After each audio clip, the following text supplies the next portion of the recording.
మాజీ సీఎం జగన్ పై మంత్రి సంధ్యారాణి ఘాటు వ్యాఖ్యలు చేశారు. ఇటీవల వైసీపీ నిర్వహించిన వెన్నుపోటు దినంపై ప్రస్తావిస్తూ గొడ్డలిపోటు దినోత్సవం జరుపుకోవాలి అన్నారు.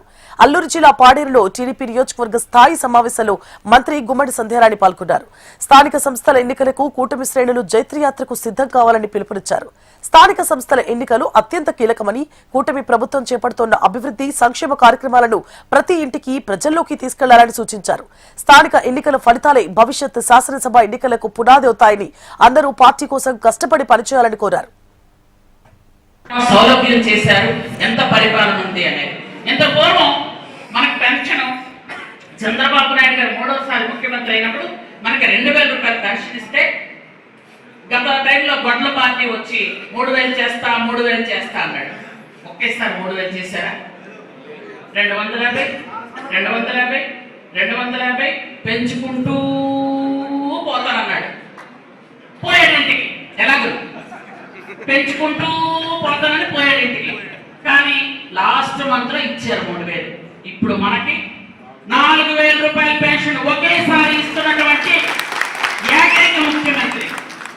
మొత్తం మీరు చూసుకోండి. పక్కెళ్తే మనకు ఒరిస్సా ఎంత పెన్షన్? 1000 రూపాయలు. పక్క ఛత్తీస్గఢ్కి ఎంత పెన్షన్? ఎంత? 500. ఇటువైపు తెలంగాణ పెన్షన్ ఎంత? 2000 రూపాయలు.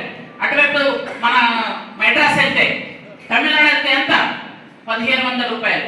చుట్టుపక్కల మొత్తం చూడండి, ఎవరైనా 4000 రూపాయలు పెన్షన్ ఇచ్చారా? అంటే మనం డబ్బున్న వాళ్ళని ఇస్తున్నారా? మనం ఖచ్చితంగా పేదవాళ్ళం, అభివృద్ధి చెందాల్సిన దేశం. చాలా మంది ముసలి వాళ్ళకి, వికలాంగులకి, వితంతువులకి, వీళ్ళకి అవసరం. ఖచ్చితంగా ఆ ఊర్లో, అంటే ఆ ఇంట్లో వాళ్ళ గౌరవ మర్యాదలు పెరగాలంటే ఖచ్చితంగా వాళ్ళకి పెన్షన్ అవసరమని మన ముఖ్యమంత్రి చంద్రబాబు నాయుడు గారు అనుకొని ఈ రోజు 4000 రూపాయల పెన్షన్ ఇస్తున్న ఏకైక రాష్ట్రం ఆంధ్రప్రదేశ్, ఏకైక ముఖ్యమంత్రి చంద్రబాబు నాయుడు గారు. ఈ రోజు చూస్తున్నట్టయితే అలాగే దివ్యాంగులకి ఆ రోజు 3000 ఇస్తే ఈ రోజు 6000 రూపాయలు ఇస్తున్నాం. ఆ రోజు దీర్ఘకాలిక వ్యాధులతో బాధపడుతున్న వాళ్ళకి ఆ రోజు కూడా 5000 ఇస్తే మనం 10,000 ఇస్తున్నాం.